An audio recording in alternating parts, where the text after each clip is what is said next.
I'll just go ahead and give you the spoiler, Maddie. This does not stop until there is domestic pressure within the United States on the Trump folks. Once you get that domestic pressure on the Trump folks and they need to get an off ramp, then the Gulf states provide it.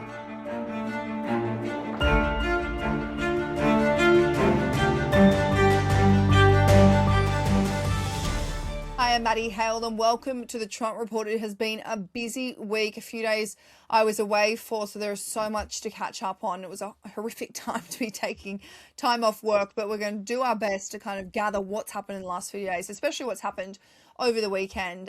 So just a reminder that you can watch us every day, Monday through Friday, on the Trump Report YouTube, or you can stream us as a podcast wherever you get your podcasts. My guest today is, of course, Professor Scott Lucas from the Clinton Institute, University College Dublin. Scott, thank you so much for starting off our week. Thank you very much, Maddie. Let's see what we can accomplish here.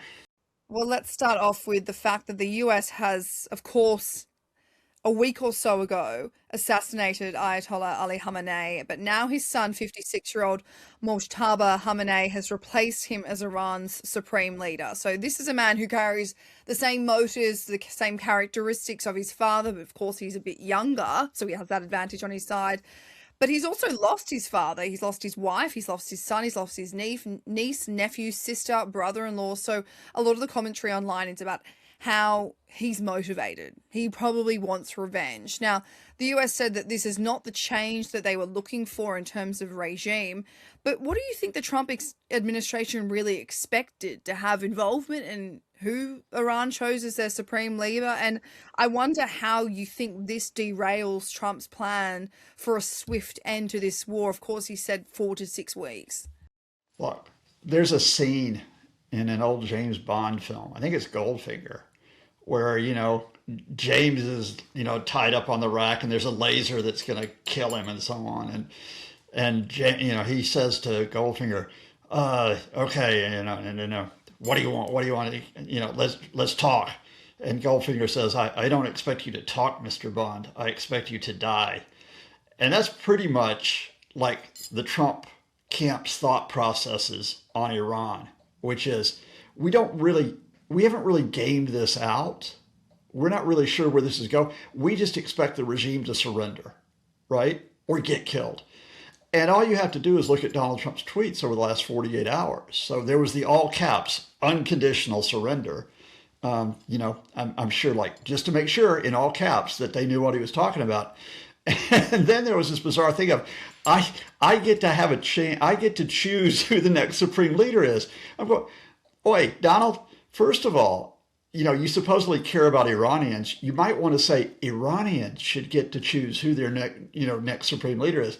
But he doesn't think that far ahead. It's just like, this is my power. I get to dominate. I get to rule everything. And of course, the regime's not surrendering yet. And, we need to talk through exactly what it means that Mojtaba Khamenei has taken over, because I need to go a bit deeper. But the starting point of it is, look, the regime is simply saying to the US, saying to Israel, saying to the Gulf states, we're not capitulating. We're not stopping yet. And we're not going to, let you dictate who the leader of this theocratic system is. By electing him, does that indicate from Iran that they have no intention for allowing a regime collapse at all, but also that they are, of course, prepared to keep fighting? Yeah, it does. I mean, the first thing to say to this, Maddie, and it's going to sound really strange since I've just called it a theocratic regime, is that this is not as much a religious decision as a political one. Mojtaba Khamenei is not he doesn't have the rank that you're supposed to have to become supreme leader. You're supposed to be an Ayatollah, which is the highest rank in Shia Islam. He's only a mid-ranking cleric, but so was his father back in 1989. And back in 1989, at the end of the Iran-Iraq War, with all the political maneuvering, his father was like a political compromise that people put forward, thinking, okay, in a way we can kind of control this guy. The politicians got it wrong. The supreme leader, Ali Khamenei, there's a lot of things I can say about him that aren't very nice. But one thing is, he was tough and he could maneuver. And what happened is he became the hardliner that outflanked not only other countries, not only stood up to the West, not only stood up to Iraq, he outflanked Iran's politicians. And that meant that, our past generation has been marked by the fact that he's saying, I am not going to give way to Israel. I'm not going to give way to the Americans. Now, at times he did have to give way, especially before the 2015 nuclear agreement. But what's happened now is that the fact that he died on February 28th is like, instead of the Iranian regime saying that was a really stupid decision to put him in the same room with dozens of senior commanders and officials at the start of the war and put a target on their back. Instead of saying that, they're saying he's our martyr. He was the second leader of the Islamic Republic. Now here is his son to be the third leader of the Islamic Republic. It's a political decision, but it's one with a lot of powerful symbolism. And they are saying to Trump, come and get us. Now, and the question will be whether Trump can come and get them. But even if the Trump folks could kill Moshtaba, like they did his father, like they did his wife, there'll be someone else lined up to take power to him. Because this is the big takeaway, Maddie. The two factions that really were behind Moshtaba.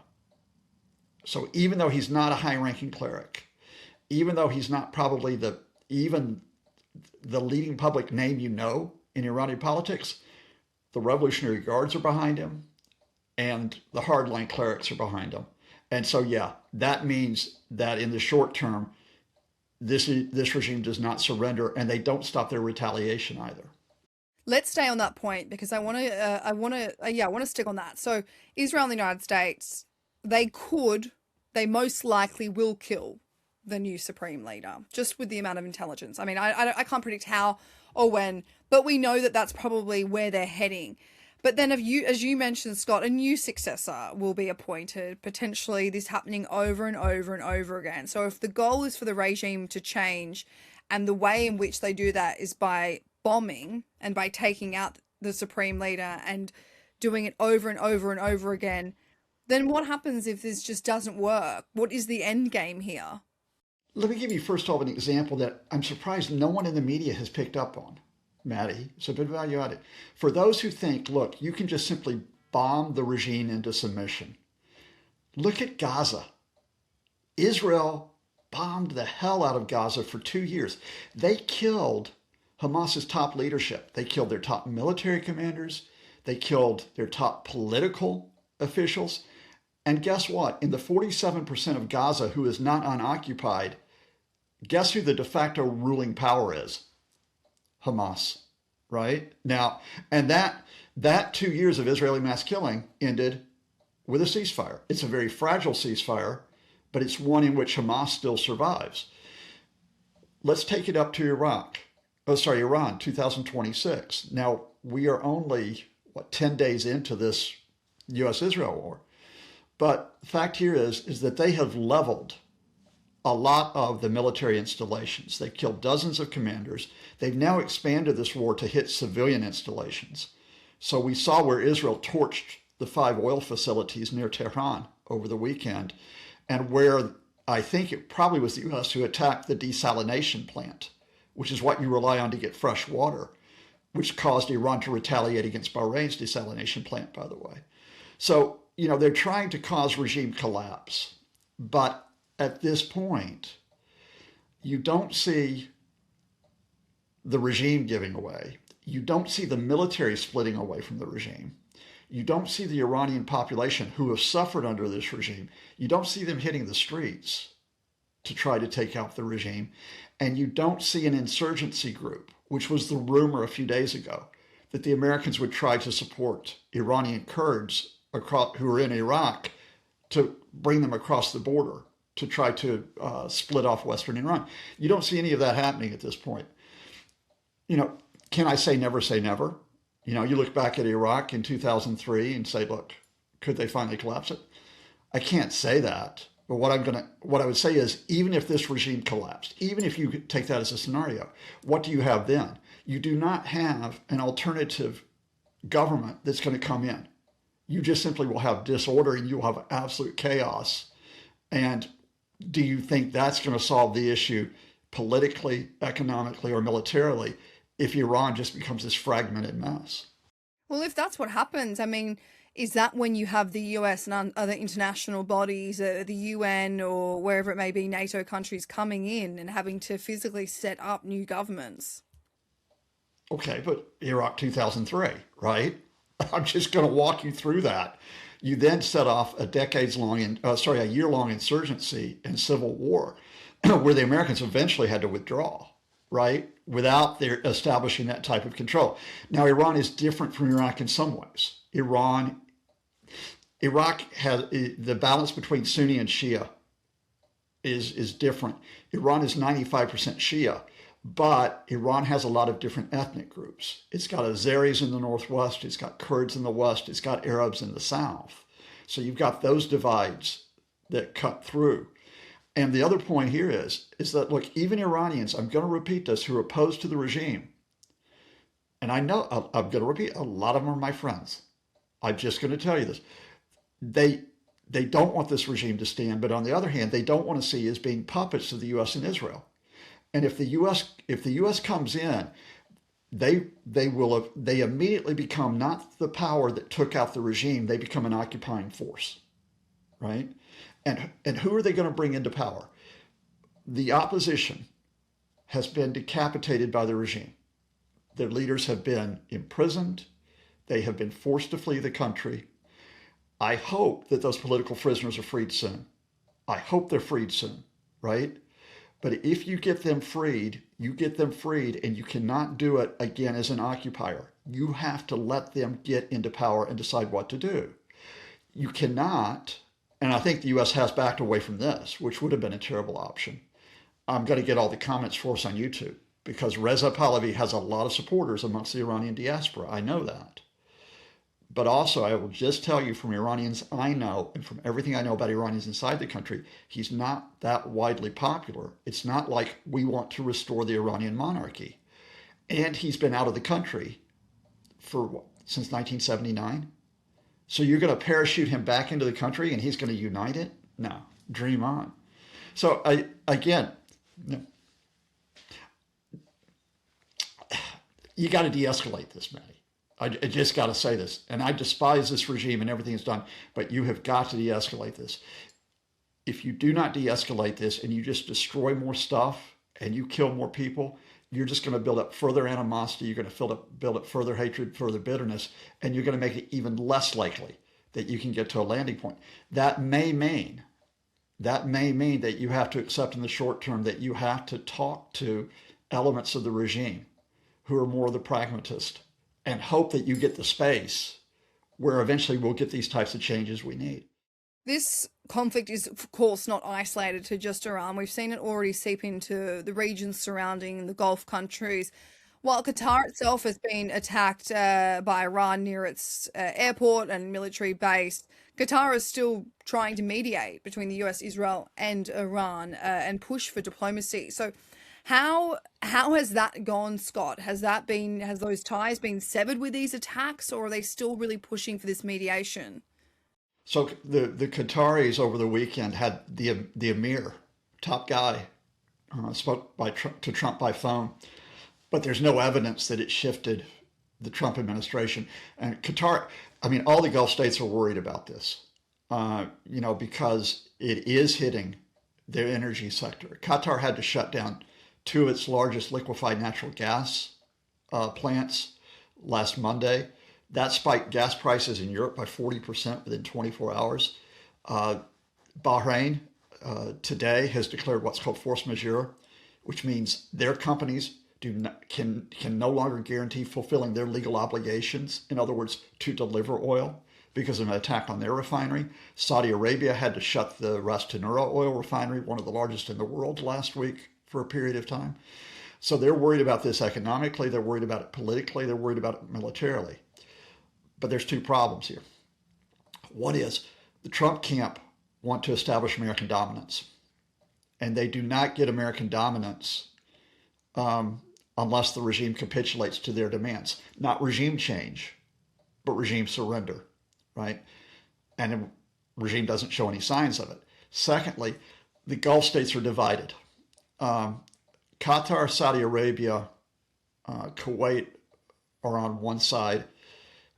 They are upset with the UAE and Bahrain on the other side because they feel the UAE and Bahrain got too close to the Israelis. They got too drawn into this, which in effect Saudi Arabia and Qatar say, you really accepted this war that's tearing everything up. So even if the Gulf states try to mediate, they're not unified at this point, and that adds a further complication.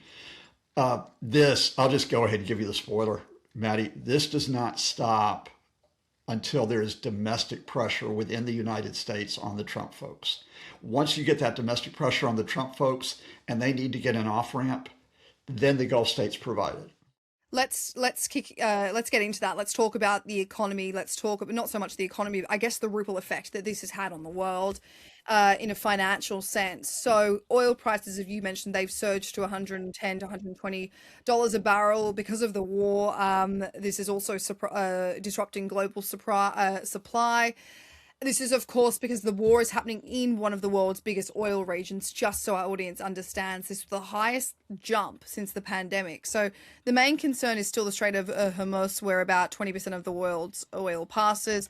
Tankers are avoiding, well, some tankers are avoiding the area, slowing shipments, pushing these prices higher. There's been strikes, as you mentioned, on oil facilities. And then, of course, gas prices in Europe jumped around 30 to 40% due to these energy exports that were disrupted. G7 leaders will meet today to discuss this. But, Scott, how concerning is this? If you're watching the Trump report right now and you're wondering, how on earth does this affect me? Can you break down how catastrophic this really is? Yeah, let me make your Monday even better.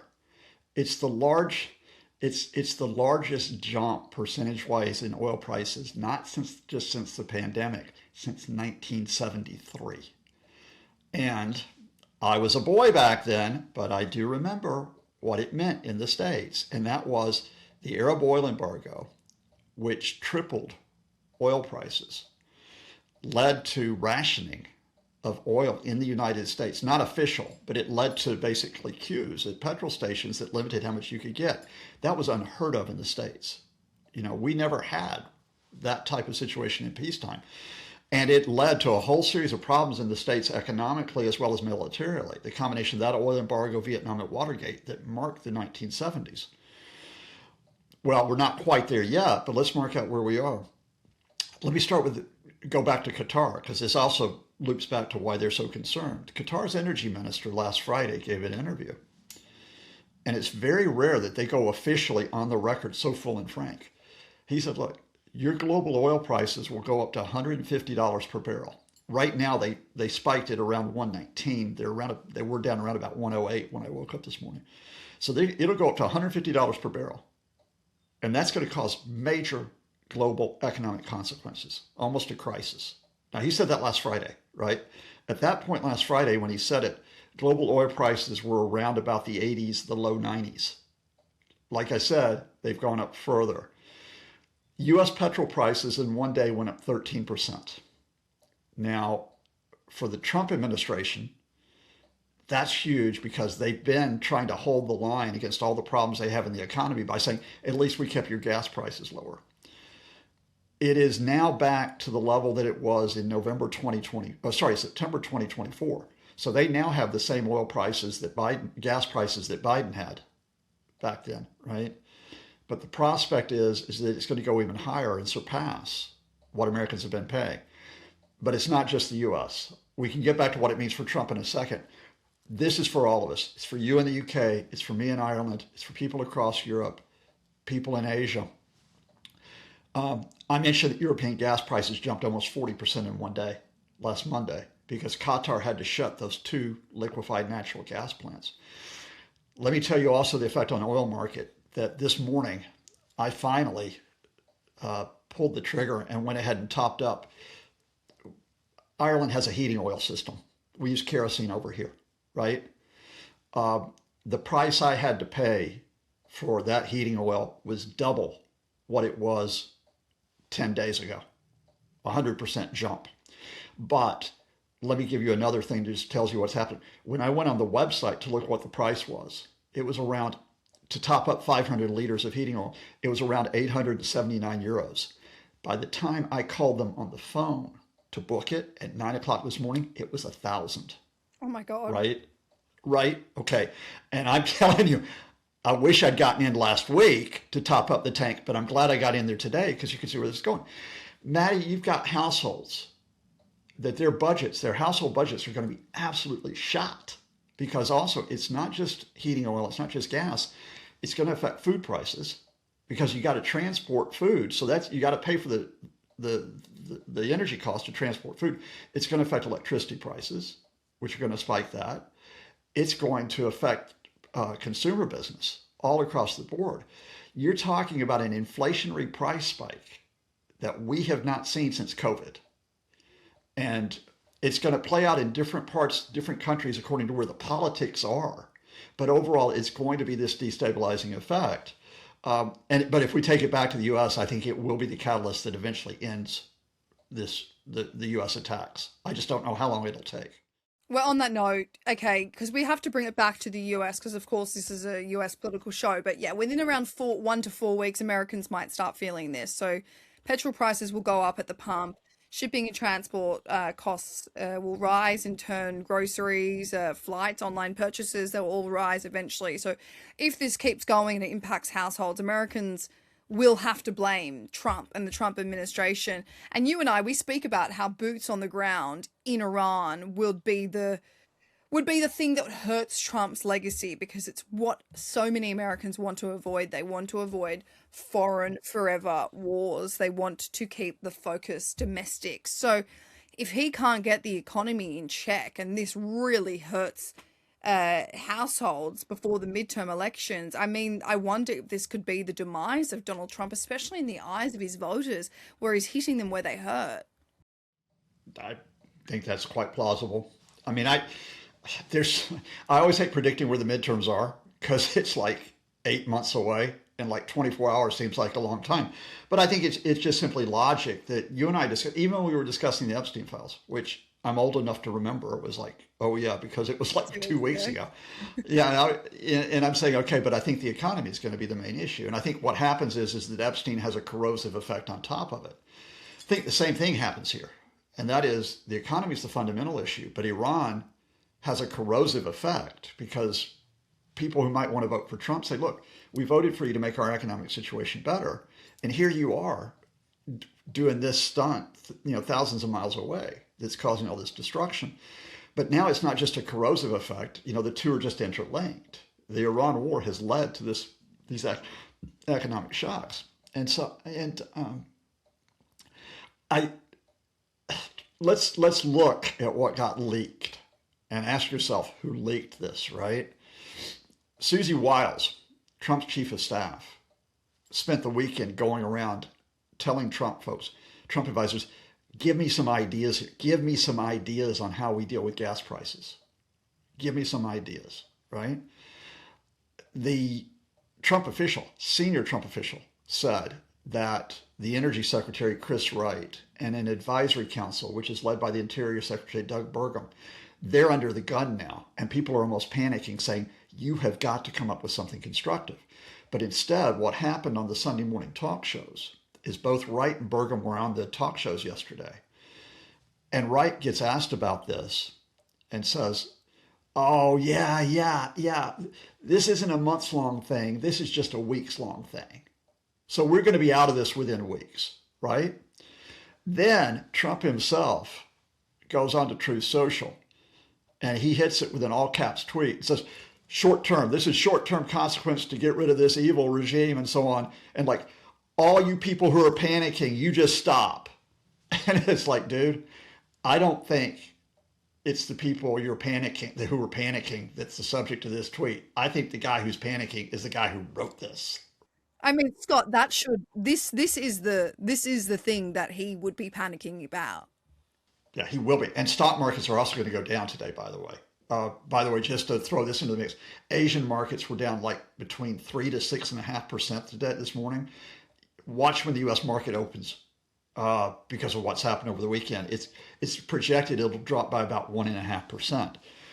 So yeah, this is going to rattle his cage because now it's like, and he can't solve it because I will bring this back. Well, how did they get themselves in this situation? They went plan A.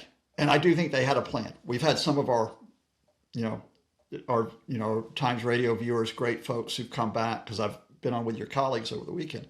And they said, we don't think he had a plan A. I think they did because I'll just game it out for you.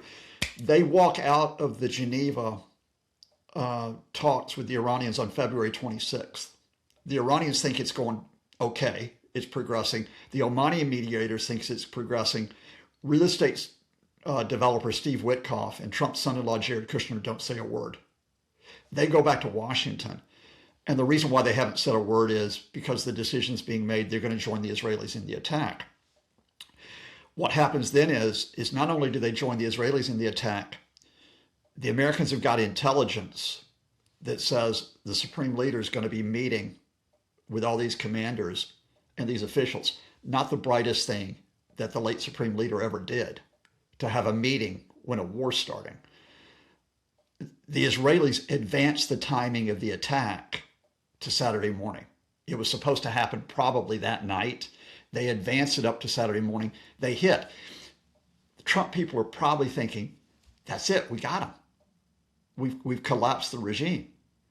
And they don't, and look, I'm not saying I'm the smartest guy in the world, but I've watched Iran for years, and others have watched people that I rate really highly. And they kept saying, whatever you think about this regime and how nasty it is, they will have plans in place for if this happens. Because it happened last June when the Israelis killed dozens of their leaders as well. So they're not going to collapse probably. They're going to name replacements. And in this case, they not only named replacements, they retaliated. And the Trump folks weren't prepared for this. They simply were not prepared. And they're still not prepared. Because the only thing that it appears like they've got like an idea of doing is, we'll just bomb more stuff and kill more people. Yeah. And that's not the plan B, that's plan A being resurfaced and resurfaced and resurfaced. But I want to read this timeline of events. Now, this has been posted by a few different people on online that have kind of like all had the same idea of how they think this will go. So it says step 1, oil stays above $100 a barrel for days. Gas prices spike, Americans start feeling it at the pump. Step 2, Trump's poll numbers collapse further. Only 1 in 4 Americans support this war.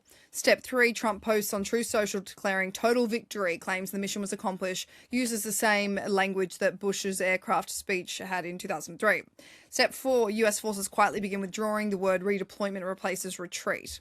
Step 5, Iran's new supreme leader, who just secured a rushed 85% vote, takes power for the next 40 years. We, of course, know that he's now been elected, but they put this 40-year thing on it. So step 6, the regime didn't fall. It got more radical. The moderate alternatives the US was eyeing, dead. The nuclear stockpile, 450 kilograms of enriched uranium, status unknown. Step 7, oil stays elevated for months.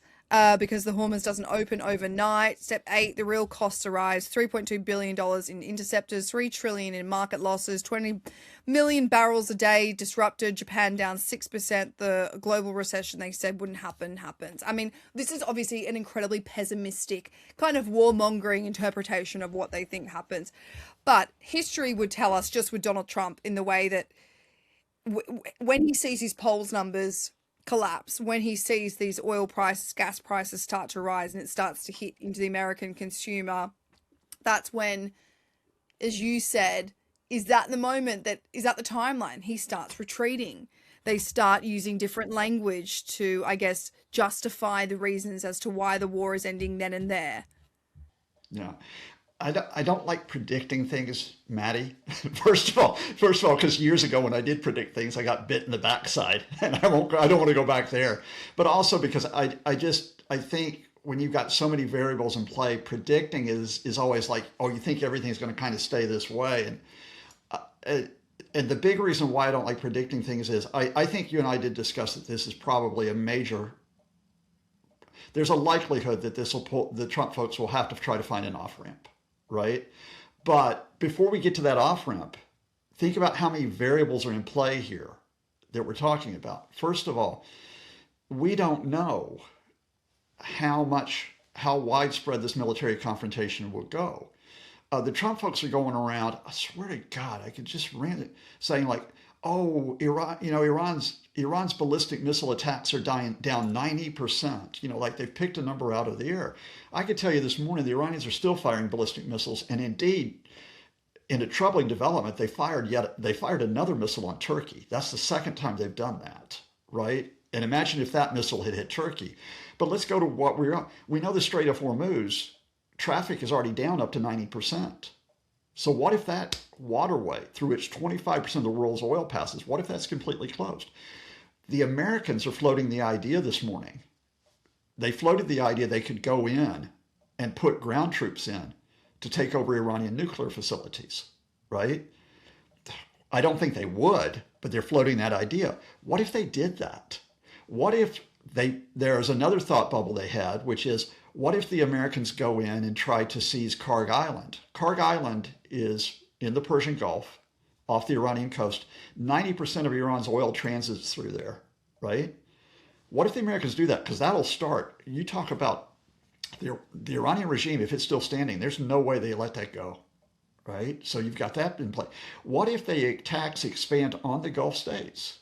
And we have had drone attacks, but what if you get missile attacks on the oil refineries that take place? Boy, this is a great Monday we're having, isn't it? I mean, you get all these knock-on effects. What if the Chinese get ticked off because their oil supply is being threatened and they decide to cause trouble in Asia to push back? Now, I don't think they would, but what if they did? What is the effect on Ukraine and Russia, where you've got Russia on the one hand that's going, okay, maybe the Americans are going to lift sanctions on our oil.